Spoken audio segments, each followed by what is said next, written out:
Amish adalah komunitas religius yang tinggal di daerah pedesaan Amerika Serikat dan Kanada, sepenuhnya terpisah dari dunia modern. Mereka menolak listrik, mobil, internet, dan segala bentuk teknologi. Sekilas, mereka tampak menjalani kehidupan yang tenang dan sederhana, berlandaskan pada pekerjaan dan keyakinan. Namun di balik penampilan yang tenang itu, ada aturan-aturan ketat yang mengendalikan setiap aspek kehidupan mereka.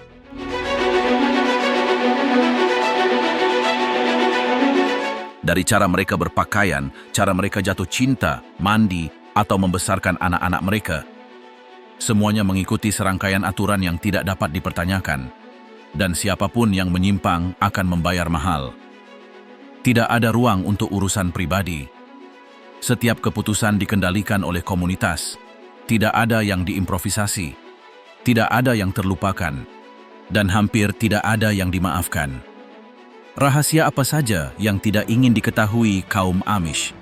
Selamat datang di Mundare. Hari ini saya akan menunjukkannya kepada Anda. Mari kita mulai.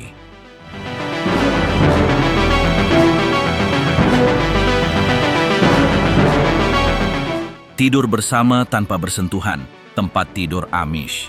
Di beberapa komunitas Amish, ketika seorang pria ingin mengenal seorang gadis lebih baik, dia tidak mengajaknya berkencan atau menulis pesan tersembunyi. Sebaliknya, ada praktik membingungkan yang telah bertahan selama beberapa generasi, berbagi tempat tidur di malam hari tanpa kontak fisik. Tradisi ini, yang dikenal dengan istilah bundling atau bed courtship, masih dipraktikkan di beberapa kelompok tradisional. Dinamikanya tepat. Keduanya berbaring berpakaian, berdampingan, dipisahkan oleh selimut atau bahkan penghalang kayu. Tidak ada belayan, tidak ada pelukan. Mereka menghabiskan malam dengan berbincang-bincang di bawah pengawasan tidak langsung dari keluarga. Orang tua tahu apa yang terjadi, tetapi mereka tidak ikut campur. Idenya adalah untuk mendorong komunikasi emosional tanpa melampaui batas kesopanan. Perilaku ini tidak dianggap ambigu dalam lingkungan Amish. Itu terdefinisi dengan baik. Jika kesepakatan implisit untuk menjaga kesucian dilanggar, pasangan harus mengakuinya secara terbuka. Dan apabila terjadi kehamilan, maka perkawinan itu dilangsungkan seketika itu juga, tanpa ada pihak yang berkeberatan.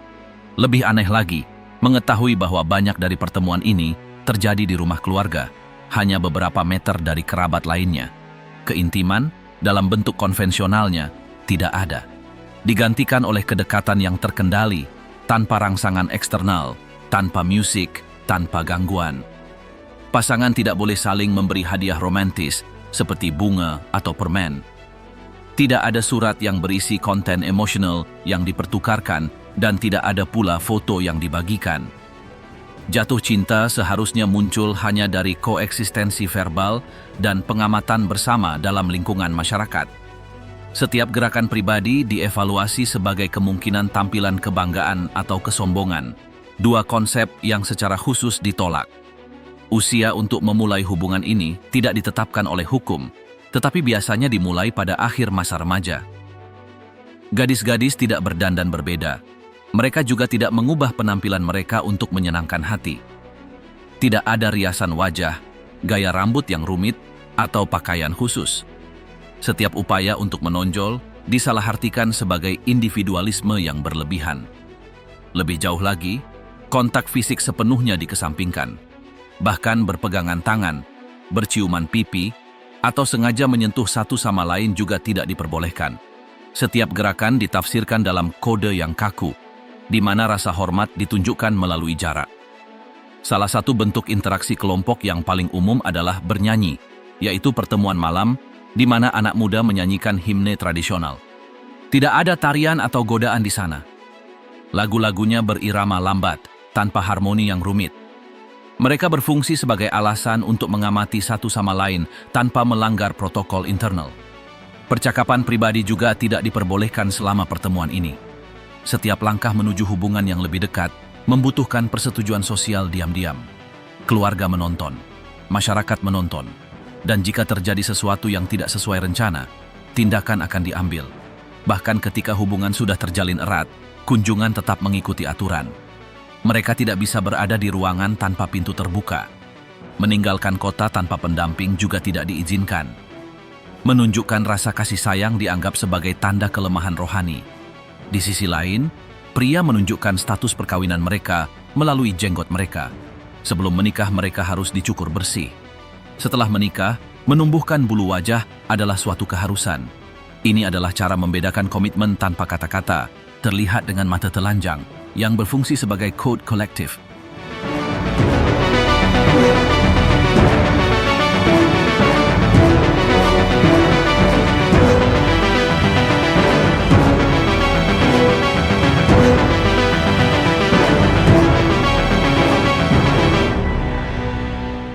Kebersihan ekstrim tanpa teknologi. Tubuh yang disiplin. Bagi orang Amish, kebersihan merupakan perpanjangan pandangan dunia mereka. Mereka tidak mencari kesenangan atau kenyamanan, tetapi ketertiban, kemandirian, dan kemurnian fungsional. Jauh dari teknologi dan produk industri, setiap praktik sehari-hari yang berhubungan dengan tubuh sesuai dengan tradisi yang mengutamakan perawatan diri yang sederhana. Mandi tidak dilakukan dengan pancuran otomatis atau lampu hangat. Air dipanaskan dalam tungku kayu atau tangki gas dan dialirkan dalam ember ke bak logam. Tidak ada gelembung atau semburan tekanan. Hanya perendaman yang tenang dalam keheningan tanpa gangguan.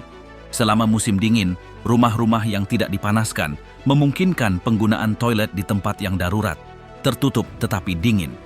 Meski begitu, ritualnya tetap dijalankan tanpa kecuali. Rambut dicuci secara sporadis. Infus cuka dan tanaman lokal diutamakan. Tidak ada sampo, tidak ada handuk listrik. Pengeringan dilakukan di udara dan penyisiran dilakukan dengan sikat kayu. Tidak ada yang mencari volume, kilau atau gaya, hanya kebersihan. Mencukur juga memiliki nilai simbolis.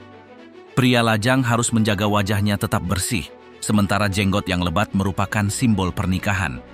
Kumis dilarang karena mengingatkan pada tradisi militer yang bertentangan dengan ideologi mereka. Alih-alih sabun industri, digunakan sabun batangan buatan tangan yang terbuat dari lemak hewani, abu, atau minyak sayur. Mereka tidak memiliki aroma dan busa yang melimpah. Mereka diaplikasikan dengan kain katun atau langsung dengan tangan. Dalam beberapa kasus, campuran khusus disiapkan untuk membersihkan tangan, kaki, atau peralatan dengan fungsi tertentu. Perawatan mulut dikurangi menjadi hal-hal penting saja. Pasta gigi diganti dengan soda kue atau garam, terkadang dicampur dengan daun kering. Sikat tersebut memiliki gagang kayu dan bulu tunggal. Gigi putih dan nafas segar bukanlah yang kita cari. Kesehatan saja sudah cukup. Tidak ada seorang pun yang melakukan pembersihan gigi luar.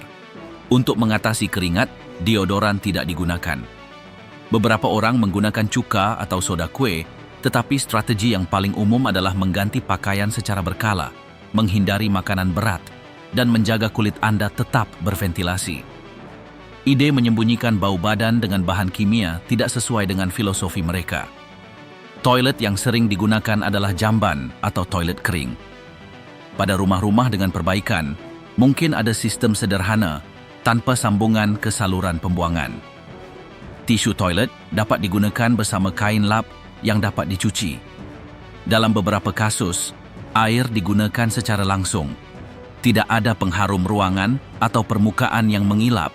Semuanya fungsional dan tenang. Kebersihan juga diajarkan sebagai disiplin kolektif. Anak-anak tidak bermain dengan busa atau pelampung. Mereka mandi secara bergiliran, berbagi air asalkan tetap bersih. Tidak ada mainan atau dekorasi. Hanya ember, kain lap, dan pengawasan orang dewasa. Perawatan diri bukanlah suatu kesenangan, melainkan suatu kewajiban. Ketika seseorang sakit, pengobatannya dimulai dengan herbal, infus, kain basah, dan isolasi. Tubuh dilihat sebagai struktur yang mengatur dirinya sendiri. Pengobatan luar hanya diterima apabila pengobatan rumahan gagal total.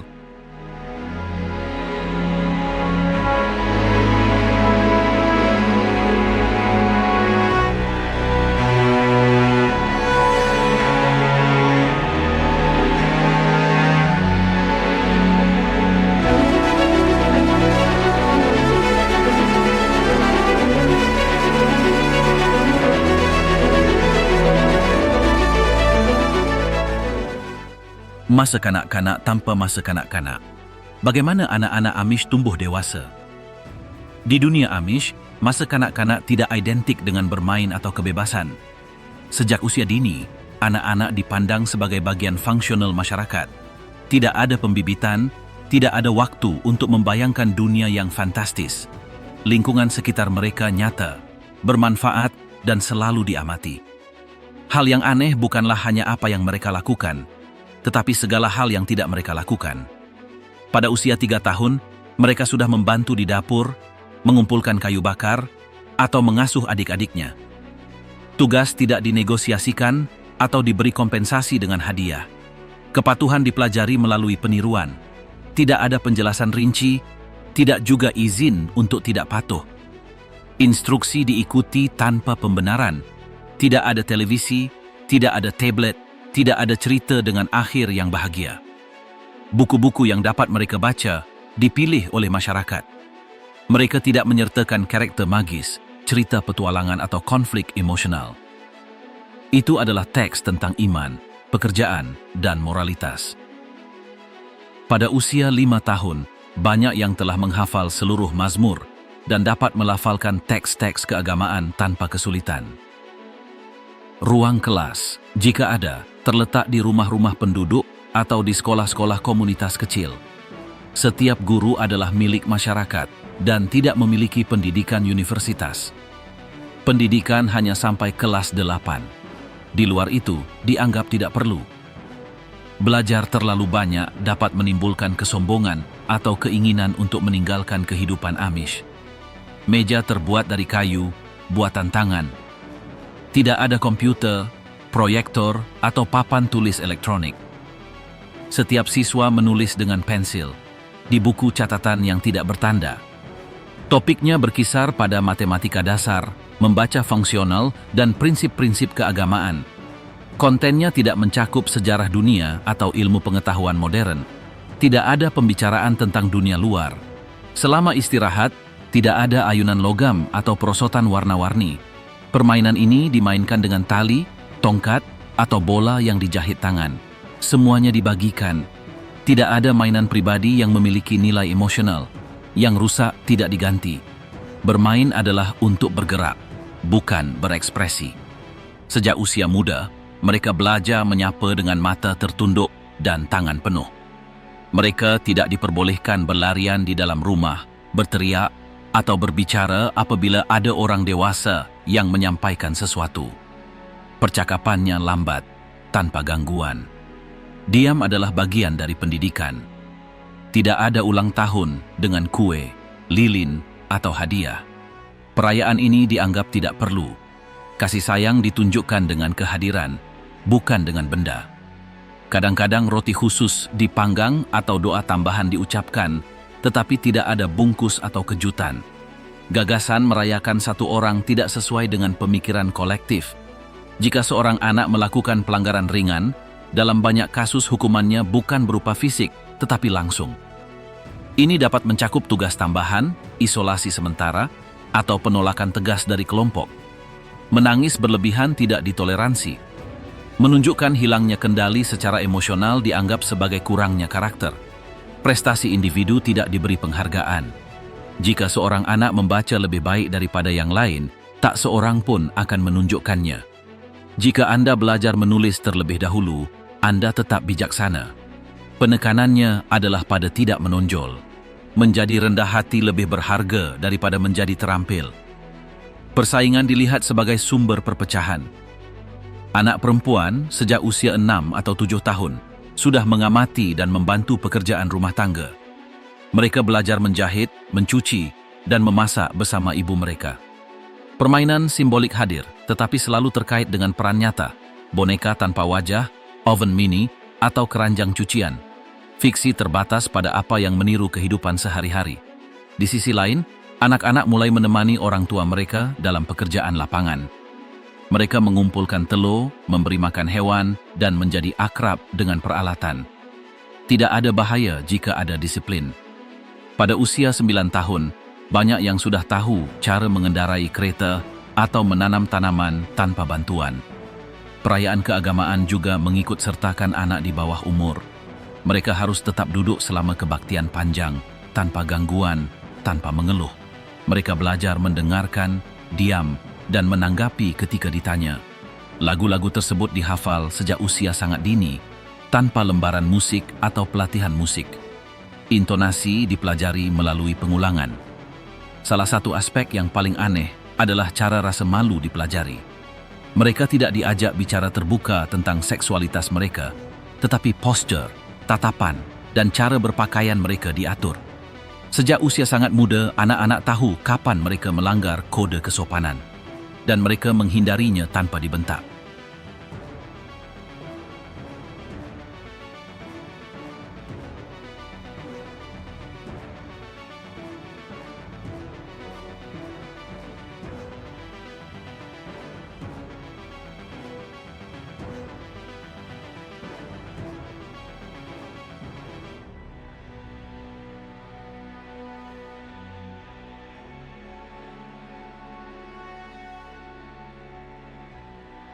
Rumah-rumah yang tertutup bagi dunia memasuki rumah Amish bagaikan melangkah mundur 100 tahun ke masa lalu.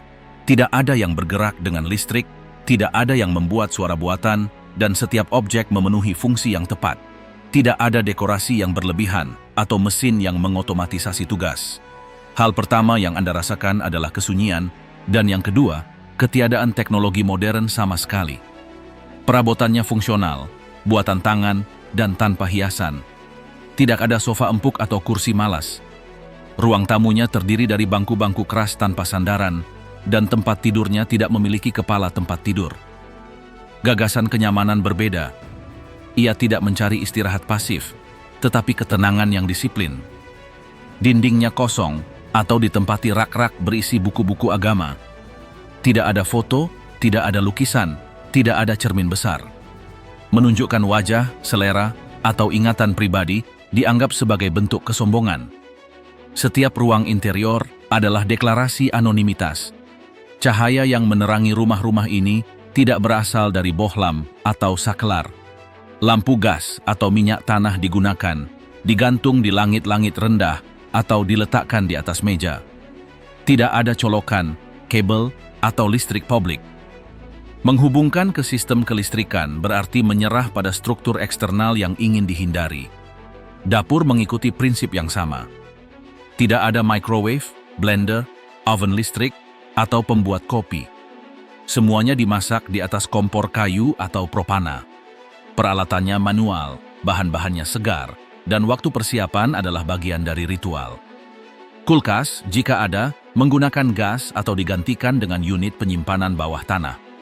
Di kamar tidur, kesederhanaan adalah hal yang mutlak. Tempat tidur, kursi, rak mantel. Tidak ada yang lain. Tidak ada tirai bermotif atau lampu samping tempat tidur. Kamar anak-anak dan orang dewasa identik. Personalisasi dan penumpukan tidak diperbolehkan. Privasi bukanlah hak, melainkan konsesi terbatas. Kamar mandinya juga mengabaikan kenyamanan modern. Tidak ada air panas otomatis atau ubin yang mengilap. Bak logam, ember, dan sabun buatan sendiri digunakan. Toilet dapat kering atau terhubung dengan sistem minimal. Tidak menggunakan disinfektan beraroma dan pengharum ruangan. Semuanya mendasar, alami, dan fungsional. Rumah-rumah tersebut tidak memiliki bel pintu. Jika seseorang ingin masuk, mereka mengetuk pelan atau menunggu di luar. Jendela tetap terbuka pada siang hari tanpa kaca gelap atau tirai tebal. Cahaya matahari mengatur ritme. Ketika malam tiba, aktivitas berakhir. Tidak ada layar, tidak ada percakapan yang tertunda, tidak ada hiburan buatan. Namun, tidak semua teknologi dilarang. Beberapa peralatan modern diperbolehkan jika disesuaikan. Generator bensin digunakan untuk mesin pertanian tertentu. Dalam pertukangan, gergaji hidrolik menggantikan gergaji listrik.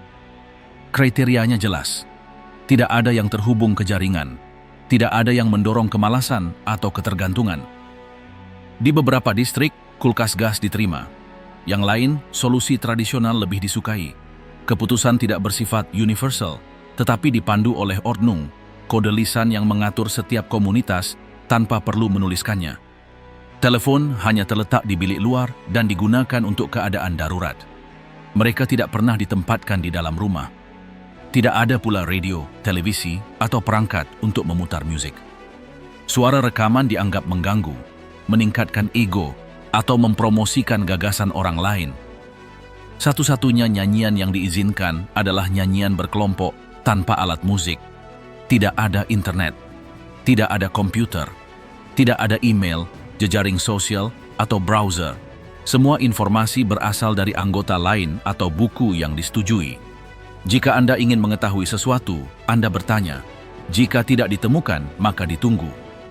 Keinginan untuk tahu juga merupakan bentuk kecemasan eksternal. Teknologi yang diterima dalam bisnis Amish tidak dapat dioperasikan oleh anggota yang telah dibaptis. Jika toko roti membutuhkan komputer, karyawan eksternal lah yang menggunakannya. Suku Amish mengamati, mengatur, tetapi tidak menyentuh. Garis antara fungsi dan korupsi diukur melalui kontak langsung.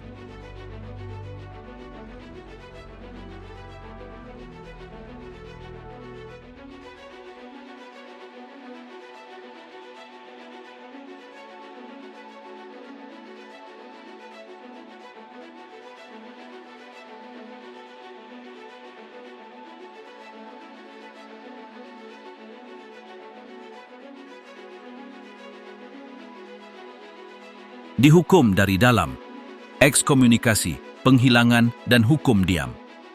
Agama Amish bukanlah salah satu pilihan di antara banyak pilihan. Ini adalah struktur tertutup yang mengatur segalanya. Pakaian, makanan, pekerjaan, emosi. Terlahir dalam komunitas itu berarti tunduk pada seperangkat aturan lisan yang tidak dipertanyakan. Dan siapapun yang berani tidak patuh, tidak dikoreksi dengan hukuman biasa. Itu dihapus. Secara harfiah, tindakan yang mempunyai bobot rohani yang paling besar adalah pembaptisan yang dilakukan pada saat dewasa tanpa upacara perayaan. Tidak ada jas putih atau perayaan keluarga, hanya kendi air, doa yang panjang, dan komitmen publik untuk mematuhi ordnung. Sejak saat itu, individu menerima bahwa kebebasan individunya tunduk pada tatanan yang lebih tinggi. Mempertanyakan suatu aturan, menentang uskup, atau menentang suatu adat dapat menimbulkan konsekuensi yang diam-diam tetapi pasti. Tidak ada perdebatan dalam agama Amish. Tidak ada teolog, tidak ada reformasi, tidak ada ruang untuk berdiskusi. Pemimpin dipilih melalui undian dari Alkitab dan harus dipatuhi tanpa perlawanan. Tidak ada pendeta yang memiliki pelatihan akademis. Kewenangannya berasal dari tugas. Bila ada yang mengingkari janji baptisan, tidak diusir dengan teriak-teriak. Pengucilan atau meidung diterapkan padanya. Penghilangan sosial. Orang tersebut tetap hidup, tetapi selama sisa hidupnya ia tidak ada lagi.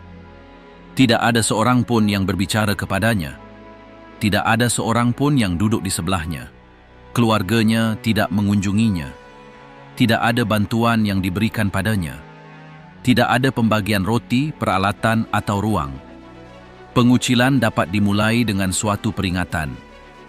Kalau tak ada penyesalan, luka itu yang datang. Kadang-kadang terjadi secara bertahap. Pertama-tama mereka berhenti berbicara kepada Anda di rumah. Lalu mereka mengecualikan dia dari rapat. Akhirnya, kehadiran mereka diabaikan sepenuhnya. Pemutusan hubungan itu total. Tidak ada persidangan, tidak ada dokumen tertulis. Hanya keputusan kolektif yang dilakukan tanpa ekspresi kebencian. Yang paling mengganggu adalah tidak sedikit pun ikatan terdekat yang luput. Orang tua, anak-anak, dan suami mematuhi perintah tersebut. Jika anak yang tidak patuh itu muncul, ibunya menundukkan pandangannya. Jika seorang suami menyimpang, istrinya berhenti berbicara kepadanya. Loyalitas kepada masyarakat berada di atas kasih sayang pribadi. Itu adalah bentuk kesetiaan mutlak. Tidak ada ucapan selamat tinggal, tidak ada surat penjelasan. Pakaian orang yang dikucilkan tidak disimpan dan namanya pun tidak disebutkan. Dalam kasus yang paling berat, bahkan setelah kematian, hukuman tetap ada. Ia ditolak upacara, salib, atau pengakuan. Ingatan terhapus bersama dengan tubuh. Bersyafaat bagi mereka yang dikecualikan juga tidak diizinkan.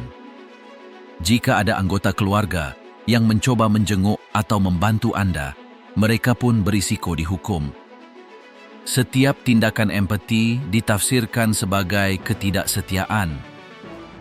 Diam itu wajib dan berkepanjangan. Hukuman ini tidak hanya berlaku bagi mereka yang melakukan kejahatan serius. Mungkin cukup dengan menggunakan telefon tanpa izin, tidak pergi ke gereja, atau mempertanyakan peran uskup. Meidung tidak membedakan besaran. Yang dibutuhkan hanyalah kepatuhan.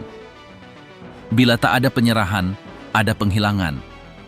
Ketakutan terhadap bentuk hukuman ini lebih efektif daripada ancaman agama apapun. Banyak anak muda tahu bahwa neraka tidak terlalu menakutkan dibandingkan hidup diabaikan oleh orang-orang yang mereka sayangi. Ini adalah kehilangan total, kehilangan koneksi, kehilangan sejarah, kehilangan kepemilikan. Namun kembalinya masih mungkin, namun jalannya masih panjang. Diperlukan pertobatan publik, penerimaan rasa bersalah, dan kesabaran. Tidak semua diterima kembali. Beberapa orang berhasil membuat orang berbicara kepada mereka lagi. Yang lainnya ditoleransi dari jarak jauh tanpa berintegrasi kembali secara penuh. Setiap kasus dievaluasi, tetapi tidak pernah dilupakan. Dalam logika ini, agama bukanlah kepercayaan pribadi. Ini adalah kondisi sosial. Tidaklah cukup hanya percaya. Kita harus mematuhinya. Dan mereka yang tidak patuh, tidak layak hadir. Masyarakat melindungi dirinya dengan cara mengusir tanpa kekerasan, tetapi dengan sikap dingin yang bersifat bedah. Tak satu pun dari ini yang bisa didiskusikan. Tidak ada teks yang mengaturnya. Segala sesuatu dipelajari melalui observasi. Aturan tidak diajarkan, mereka diserap. Dan hukuman tidak diumumkan, hukumannya diterapkan. Seolah-olah semua orang tahu harga pasti dari penyimpangan, dan diam adalah bagian dari kontrak sejak lahir. Bagi dunia luar, praktik ini tidak dapat dipahami. Namun bagi kaum Amish, itulah harga kemurnian. Suatu harga yang dibayar bukan dengan penebusan dosa, melainkan dengan penghilangan. Masyarakat terus maju, utuh, seolah-olah tidak terjadi apa-apa. Dan nama yang terlupakan menjadi peringatan bagi mereka yang tersisa.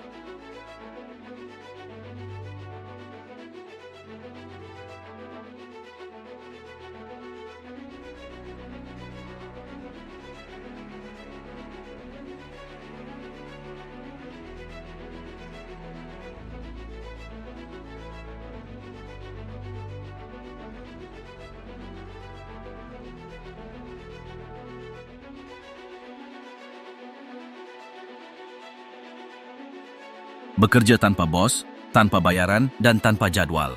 Beginilah cara orang Amish bertahan hidup. Orang Amish tidak bekerja untuk perusahaan, tidak menerima gaji bulanan, dan tidak pernah menandatangani kontrak. Perekonomiannya, yang sepenuhnya paralel dengan sistem modern, beroperasi berdasarkan kerja manual, barter, dan jaringan kerja sama internal yang tak terlihat. Sekilas, ini tampak seperti langkah mundur. Tetapi di balik itu semua terdapat aturan-aturan pasti yang menentukan apa saja yang dapat Anda lakukan untuk mencari nafkah dan kegiatan apa saja yang sepenuhnya dilarang.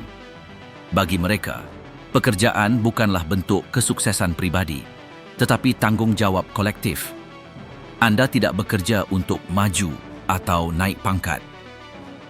Kami bekerja untuk menghidupi keluarga kami dan berkontribusi terhadap masyarakat. Gagasan ambisi ekonomi tidak ada. Tak seorang pun membanggakan apa yang mereka peroleh. Tidak ada seorang pun yang bersaing untuk mendapatkan lebih banyak. Pekerjaan yang diizinkan bersifat praktis, fisik dan terlihat. Pertanian, pertukangan, pembuatan kue, pemeliharaan lebah, menjahit, pembuatan furniture, penjualan makanan buatan sendiri atau berkebun. Apapun yang melibatkan transformasi, langsung bahan mentah diterima. Keterampilan diwariskan, tidak dipelajari di pusat-pusat teknis atau disertifikasi. Laki-laki biasanya bekerja di pertanian, membangun rumah, memelihara ternak, atau membuat peralatan. Di sisi lain, kaum perempuan berdedikasi pada pekerjaan memasak, mengurus anak, mengawetkan makanan, dan membuat pakaian.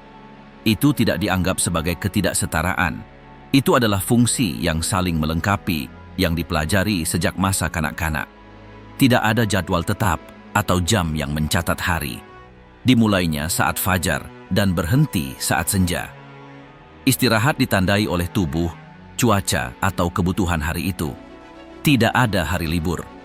Jika seseorang tidak dapat bekerja, orang lain akan menggantikannya untuk sementara. Tidak ada PHK atau kontrak. Hanya komitmen komunitas. Uang beredar, tetapi dalam jumlah kecil dan dengan aturan yang jelas. Dana tersebut tidak disimpan di bank, juga tidak diinvestasikan dalam saham.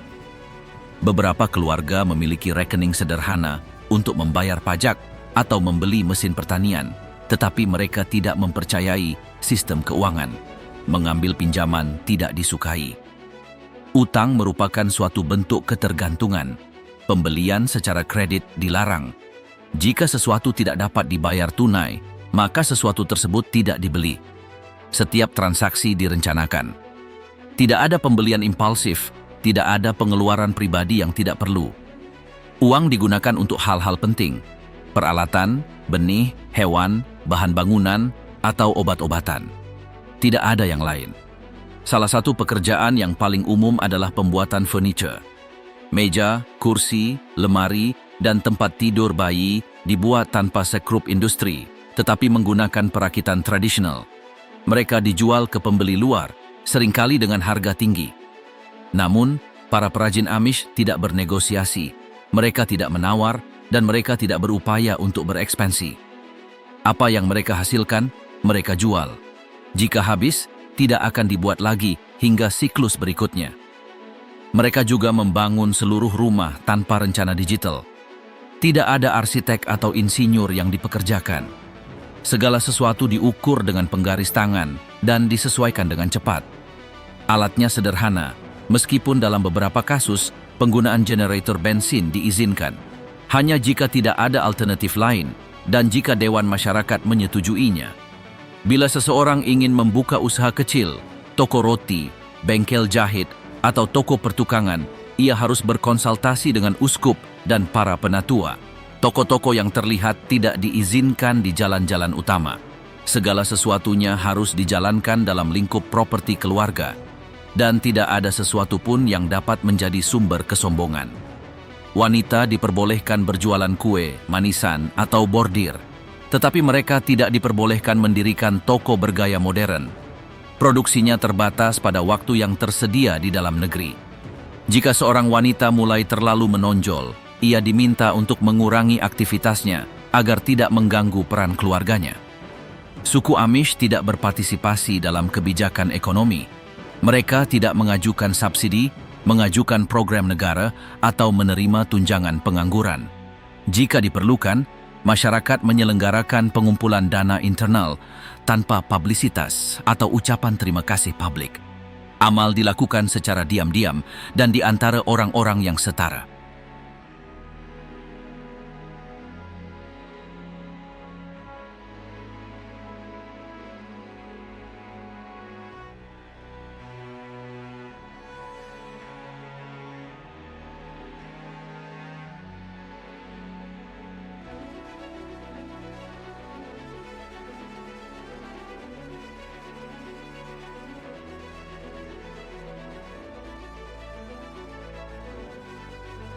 Rumspringa. Kebebasan total sebelum titik tidak bisa kembali. Antara usia 16 dan 20 tahun, pemuda Amish melewati fase yang membingungkan setiap pengamat luar. Setelah menjalani masa kecil dengan mematuhi aturan ketat, mengenakan pakaian yang sama setiap hari, tanpa listrik, teknologi, musik modern, atau kontak fisik, mereka diberikan sesuatu yang tak terpikirkan. Kebebasan yang hampir total. Tahap ini disebut Rumspringa, dan keberadaannya tampaknya bertentangan dengan semua yang mereka bela. Selama masa ini, kaum muda boleh mengenakan pakaian modern, meninggalkan rumah tanpa pengawasan, mengonsumsi alkohol, mendengarkan musik, mengendarai mobil, dan bahkan mencoba hubungan seksual. Beberapa komunitas lebih membatasi, tetapi banyak yang memungkinkan eksplorasi yang sangat luas. Logika di balik pengakuan ini jelas bagi mereka. tidak seorang pun boleh berkomitmen pada iman tanpa mengenal dunia luar. Ini bukan tentang ekses yang tak terkendali, tetapi lebih merupakan semacam ujian budaya. Orang tua tahu apa yang terjadi. Komunitas mengizinkannya. Semua orang menunggu dengan tenang, menonton tanpa campur tangan. Tak seorang pun berbicara terbuka mengenai subjek itu. Tidak ada tanda atau aturan tertulis. Namun ada pemahaman kolektif. Sekarang atau tidak sama sekali. Beberapa anak muda membatasi diri pada perubahan-perubahan kecil. Mendengarkan musik dengan headphone, makan makanan cepat saji, pergi keluar dengan teman-teman tanpa izin. Yang lain melangkah lebih jauh. Mereka pindah ke kota terdekat, bekerja di supermarket atau pabrik, mencoba narkoba, atau terlibat dalam hubungan romantis di luar komunitas. Semua ini terjadi dengan sepengetahuan keluarga mereka yang menoleransinya tanpa merayakannya. Yang paling mencolok adalah, selama Rumspringa, kaum muda belum dibaptis. Dan itulah kuncinya. Bagi kaum Amish, hanya mereka yang telah dibaptis yang harus mematuhi aturan secara ketat. Sebelum mereka secara resmi berkomitmen, mereka dianggap berada di luar perjanjian. Oleh karena itu, mereka dapat menjelajah. Tapi begitu mereka membuat keputusan, tidak ada jalan kembali. Tiap komunitas menangani tahap ini secara berbeda. Ada yang menggalakkan kegiatan kelompok agar kaum muda tetap dekat, jalan-jalan, menyanyi, dan kumpul-kumpul para lajang. Sementara yang lain memberi jarak lebih jauh, berharap bahwa pengalaman di dunia Inggris, sebutan mereka untuk masyarakat luar, akan cukup meyakinkan mereka untuk kembali. Tidak ada batasan waktu yang tetap. Seseorang muda mungkin berada di Rumspringa selama beberapa bulan atau beberapa tahun. Tekanan untuk dibaptis datang secara bertahap. Jangan memaksanya, namun keraguan tidak boleh berlangsung selamanya. Ketika saatnya tiba, setiap orang harus memilih, berkomitmen pada gereja Amish atau meninggalkannya selamanya. Mereka yang memutuskan untuk kembali dibaptis di hadapan komunitas, meninggalkan semua hal lahiriah, dan secara sukarela tunduk pada aturan. Sejak hari itu, pelanggaran apapun akan dihukum dengan konsekuensi paling berat, termasuk pengucilan. Apa yang dulu ditoleransi, kini dihukum. Margin kesalahan menghilang. Mereka yang tidak kembali menghadapi kenyataan yang berbeda. Jika mereka belum pernah dibaptis, mereka tidak akan dianiaya atau dikucilkan. Mereka mungkin mempertahankan kontak terbatas dengan keluarga mereka. Namun mereka juga kehilangan tempat di masyarakat. Mereka tidak akan mewarisi tanah. Mereka tidak akan berpartisipasi dalam perayaan, dan mereka tidak akan dapat kembali sebagai orang yang sederajat. Banyak dari mereka yang meninggalkan tempat itu menghadapi dilema yang mendalam. Di luar sistem Amish, mereka harus beradaptasi dengan masyarakat yang tidak mereka kenal. Mereka tidak memiliki ijazah sekolah lengkap, mereka belum mengelola keuangan mereka sendiri, mereka tidak tahu cara menyewa apartemen, mengisi formulir, atau menggunakan rekening bank. Kebebasan datang dengan kurva pembelajaran yang brutal. Yang lain, meskipun berintegrasi dengan baik, hidup dengan rasa bersalah. Keputusan yang dibuat selama Rumspringa, terutama jika melibatkan hubungan, anak-anak, atau kecanduan, menutup kemungkinan untuk kembali. Masyarakat tidak melarang eksplorasi, tetapi tidak pernah melupakan apa yang dilakukan di luar. Ada yang mencoba kembali tanpa dibaptis, hidup di pinggiran masyarakat. Mereka tidak ditolak, tetapi juga tidak disertakan. Mereka tidak diperbolehkan menghadiri upacara keagamaan, membentuk pasangan dalam kelompok, atau memegang posisi tanggung jawab. Tempat mereka tetap berada di area abu-abu, di mana diam lebih berarti daripada kata-kata.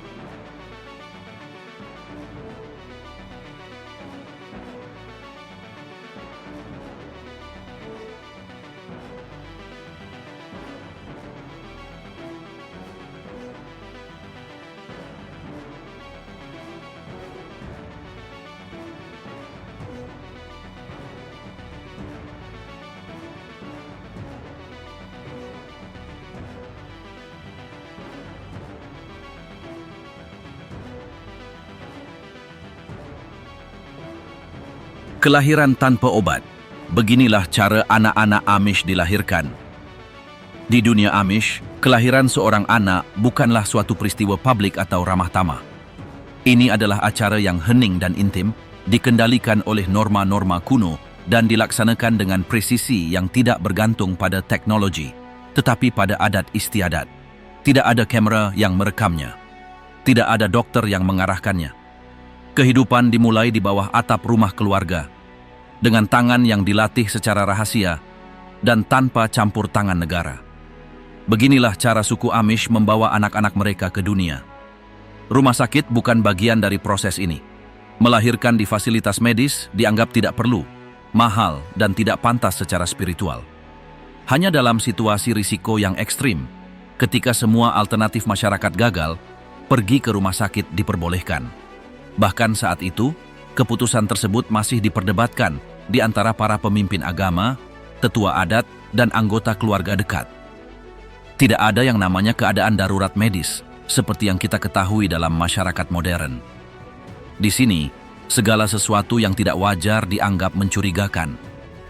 Tokoh utamanya adalah bidan, hampir selalu seorang wanita Amish tua dengan pengalaman bertahun-tahun. Dia tidak memiliki ijazah atau pelatihan akademis. Pengetahuan mereka berasal dari kelahiran orang lain, dari pengamatan langsung, dari kebijaksanaan yang disampaikan dari mulut ke mulut. Dia tahu kapan harus campur tangan, kapan harus menunggu, kapan harus diam. Dia tidak menggunakan sarung tangan bedah atau mesin. Dia memiliki kain bersih, gunting yang disterilkan dengan air mendidih, dan keyakinan yang teguh pada tubuh manusia. Persalinan hampir selalu terjadi di rumah. Ruangan dipersiapkan beberapa hari sebelumnya. Tidak ada lampu listrik, tetapi lampu gas ditempatkan di titik-titik strategis. Tidak ada tandu, tetapi tempat tidur yang diperkuat, dengan spray sederhana dan penutup kain tebal. Tidak ada monitor jantung atau bantuan medis dari luar, hanya untuk wanita, hanya berbisik, hanya pengawasan kolektif non-intrusif. Laki-laki tidak ikut serta dalam persalinan. Sang suami tinggal di kamar lain atau di luar rumah.